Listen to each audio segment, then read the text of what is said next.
मध्य प्रदेश के मुख्यमंत्री डॉक्टर मोहन यादव की अध्यक्षता में कैबिनेट बैठक हुई, जिसमें कई अहम प्रस्तावों पर चर्चा करने के बाद उन्हें स्वीकृति दी गई। बैठक में बड़वाह धामनोद मार्ग को 2 लेन से 4 लेन बदलने के लिए 2500 करोड़ रुपए की योजना को मंजूरी दी गई। मध्य प्रदेश में डॉक्टर मोहन यादव के नेतृत्व वाली राज्य कैबिनेट ने सोमवार को कई महत्वपूर्ण विकास प्रस्तावों को मंजूरी दी। बैठक के बाद लोक निर्माण मंत्री राकेश सिंह ने फैसलों की जानकारी मीडिया को दी। उन्होंने बताया कि केंद्रीय स्वास्थ्य मंत्री जेपी नड्डा 23 दिसंबर को धार और बैतूल में 2 नए मेडिकल कॉलेज सहित अन्य विकास परियोजनाओं की सौगात देंगे। इसके साथ ही बड़वाह धामनोद मार्ग को 4 लेन करने, आंगनबाड़ी सेवा योजना को जारी रखने और कृषि से जुड़ी आधुनिक मौसम प्रणाली लागू करने जैसे अहम निर्णय लिए गए हैं। चर्चा भी हुई और आज कई सारे विषय उन पर निर्णय भी हुए। अभी जैसे 20 तारीख को माननीय मनोहर लाल जी खट्टर के द्वारा मेट्रो ट्रेन की भोपाल में विधिवत शुभारंभ हो गया है। इसमें पहले चरण में 7 किलोमीटर का ट्रैक है, जिसमें 8 स्टेशन है।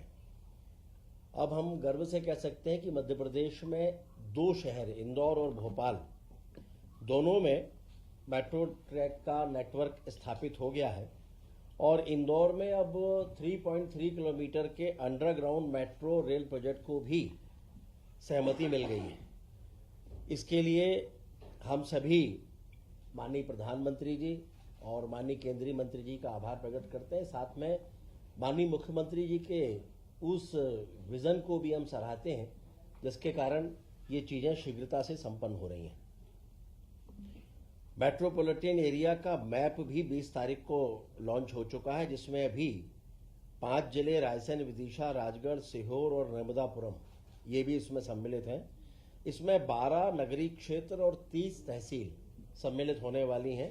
कुल मिलाकर 2524 गांव और 12,099 वर्ग किलोमीटर का क्षेत्र इसमें सम्मिलित होने जा रहा है।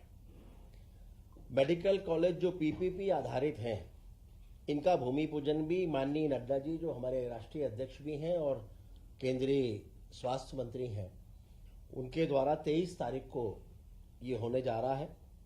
और पहले चरण में धार में पूर्वान्ह में भूमि पूजन और अन्य विकास कार्यों का लोकार्पण करेंगे और उसके बाद बैतूल जाएंगे और बैतूल में भी मेडिकल कॉलेज के भूमि पूजन के साथ अन्य विकास कार्यों के भी भूमि पूजन और लोकार्पण वो करने जा रहे हैं। एक ही दिन में 2 जगह, एक ही दिन में 2 सर मेडिकल कॉलेज कितने? 2 हैं। कल ही हो रहा है 23 तारीख को। और वृंदावन ग्राम के संदर्भ में आप सभी को विदित है ही कि ये भी एक बड़ी महत्वपूर्ण योजना मध्य प्रदेश सरकार ने प्रारंभ की है। इसमें ऐसे ग्रामों का चयन हो रहा है जिनकी जनसंख्या लगभग कम से कम 2000 हो और जहां गोवंश कम से कम 500 हो, और इसमें स्थानीय प्रशासन के द्वारा प्रभारी मंत्री की अनुमति से विधायक से परामर्श के उपरांत ही इनका चयन किया जा रहा है। 230 में से 193 विधानसभा जो ग्रामीण है उनमें इनका चयन हो चुका है। 37 अभी बाकी बची हैं। गायों की संख्या के आधार पर चयन हो रहा है? गायों की संख्या और वहां की आबादी लगभग मिनिमम 2000 और गोवंश कम से कम 500 उसके आसपास होना चाहिए। आबादी का 2000। माननीय गृह मंत्री जी का हमारे मध्य प्रदेश के लिए ये गर्व की बात है कि माननीय गृह मंत्री जी अमित शाह जी का 25 तारीख को श्रद्धेय अटल बिहारी वाजपेयी जी की जयंती के अवसर पर ग्वालियर और रीवा 2 स्थानों पर उनका आगमन हो रहा है। ग्वालियर में प्रातः 11:30 से दोपहर 2 बजे तक वो रहने वाले हैं। वहां पर अभ्युदय मध्य प्रदेश ग्रोथ समिट में भी वो भाग लेंगे और ये शायद पहली बार होगा कि 2 लाख करोड़ के लोकार्पण और भूमि पूजन, निवेशकों को आशय पत्र का आवंटन भी वे करेंगे और मेले का वर्चुअली उद्घाटन भी इसमें प्रस्तावित है। और दोपहर 2 बजे ग्वालियर से उनका प्रस्थान रीवा के लिए होगा। 2:40 पर रीवा पहुंचेंगे। वहां कृषि और किसान सम्मेलन उसमें वो भाग लेंगे और गोवंश वन्य विहार का भी वो अवलोकन करेंगे। कैबिनेट में आज ये भी चर्चा हुई है, माननीय मुख्यमंत्री जी ने निर्देशित किया है कि अलग अलग प्रदेश के जिलों में जितनी भी महत्वपूर्ण समितियां हैं जिनकी अध्यक्षता प्रभारी मंत्री करते हैं, उन सारी समितियों का गठन भी जिलों में चर्चा उपरांत हो जाए और उनकी बैठकें वो भी जहाँ जहाँ प्रभारी मंत्री की उपस्थिति में होने वाली हैं, जैसे रोगी कल्याण समिति है, जिला शहरी अभिकरण है और वृंदावन गांव अनुसरण समिति है, जिला विकास सलाहकार समिति है, इनकी बैठकें भी लगभग सभी जिलों में हो जाएं। और जिन समितियों में मनोनयन होना है उनके बारे में भी आज ये निर्णय हुआ है कि शीघ्र उनमें मनोनयन भी हो जाएगा। आज कैबिनेट में जिन विषयों पर सहमति दी है उसमें मुख्य रूप से है बड़वा धामनोद मार्ग का जो अभी 2 लेन है, ये 4 लेन रोड के रूप में हैम के अंतर्गत इसका उन्नयन होने वाला है। ये लगभग 2 NH को जोड़ने वाली है और उसके साथ साथ महेश्वर जैसे प्रमुख स्थान उसको भी इसके माध्यम से कनेक्टिविटी मिलने जा रही है। ये MPRDC के द्वारा इसका निर्माण किया जाना है और महत्वपूर्ण बात यह है कि इसमें केवल 60% राशि का संचालन ये 15 साल की अवधि तक सरकार को देना होगा और अभी मात्र उसमें 900 करोड़ रुपए के आसपास की राशि होगी जो दी जाएगी, बाकी 15 साल किस्तों में दिया जाएगा। और इसमें आने वाले समय पर जो टोल नाके होंगे वो भी मध्य प्रदेश सरकार के द्वारा ही संचालित होंगे। तो अपने आप में अत्यंत महत्वपूर्ण ये रोड का निर्माण हो रहा है। अभी गति सीमा लगभग वहां पर होती है 30 किलोमीटर के आसपास, ये बनने के बाद ये हो जाएगी 100 किलोमीटर प्रति घंटे की स्पीड होगी। तो स्वाभाविक रूप से उस पूरे क्षेत्र को इसका अत्यंत लाभ मिलने जा रहा है। लगभग 2500 करोड़ के आसपास है, लगभग 63 किलोमीटर है। नहीं, आपको 15 आज के समय में आपको 15 साल में पैसा देना है तो स्वाभाविक है कि आप उतना कभी भी ये विकास का जो मॉडल है मॉडल ये पूरे देश में अपनाया जाता है, दुनिया में अपनाया जाता है। हाइब्रिड एन्युटी मॉडल है और इस मॉडल के अंतर्गत हम विकास के कार्य कर सकते हैं, क्योंकि कई बार बजट की अपनी सीमाएं होती हैं, लेकिन मैं हमेशा से मानता हूं कि विकास कार्यों की सीमाएं नहीं होती, उनकी निरंतरता बनी होती है और दोनों के साथ तालमेल बनाना है तो अपने बजट में ही जो निर्धारित बजट है उसी में अधिकतम विकास के कार्य आप कर सकें, ये आवश्यक है।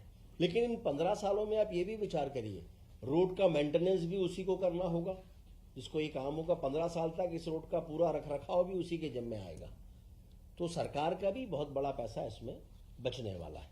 सर 60% कौन देगा? गवर्नमेंट देगी इसमें?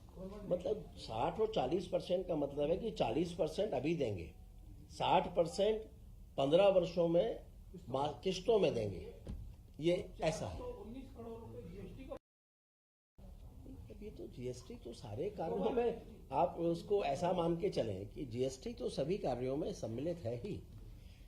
इसके बाद है आंगनवाड़ी सेवा योजना, इसकी निरंतरता हो और इसकी निरंतरता के लिए 2026-27 से 2030-31 तक के लिए इसकी निरंतरता की स्वीकृति आज दी गई है। इस योजना में आंगनवाड़ी सेवा योजना जिसमें पूरक पोषण आहार कार्यक्रम, शाला की पूर्व शिक्षा, आंगनवाड़ी भवन निर्माण, सक्षम आंगनवाड़ी सहित पोषण अभियान, किशोरी बालिकाओं के लिए योजना और आंगनवाड़ी कार्यकर्ताओं का प्रशिक्षण, ये सब भी इसमें सम्मिलित है।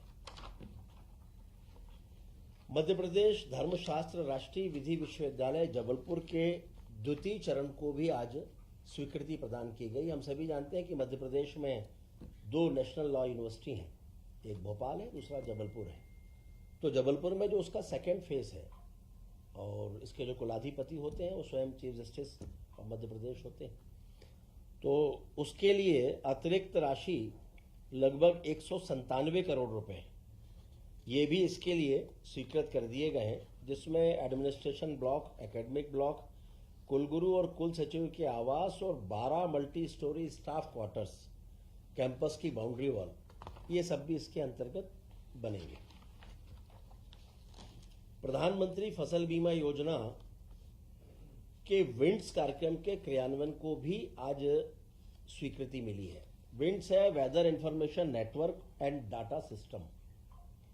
ये सभी जगहों पर स्थापित होना है और इसके अंतर्गत प्रत्येक ग्राम पंचायत में एक ऑटोमेटिक रेन गेज और प्रत्येक तहसील में एक ऑटोमेटिक वेदर स्टेशन ये स्थापित किए जाएंगे ताकि मौसम के जो हाई क्वालिटी के उच्च गुणवत्ता के आंकड़े हैं ये एक सिंगल डिजिटल प्लेटफॉर्म पर भारत सरकार को उपलब्ध हो सके और उसके आधार पर भविष्य की बहुत सारी योजनाएं इसके आधार पर तय हो सकेंगी। डाटा सेंटर मुख्यालय क्या रखेंगे?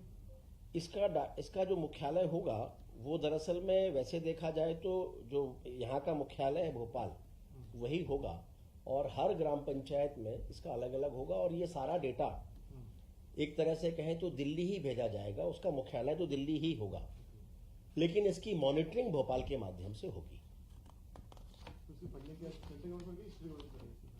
सेंट्रल गवर्नमेंट से उसके सहयोग मिल रहा है और उसके सहयोग के बाद में 5 वर्षों की योजना पर लगभग 434 करोड़ रुपए संभावित व्यय है जिसमें राज्य का जो अंश है वो लगभग 147 करोड़ है। भोपाल से उमेश यादव की रिपोर्ट।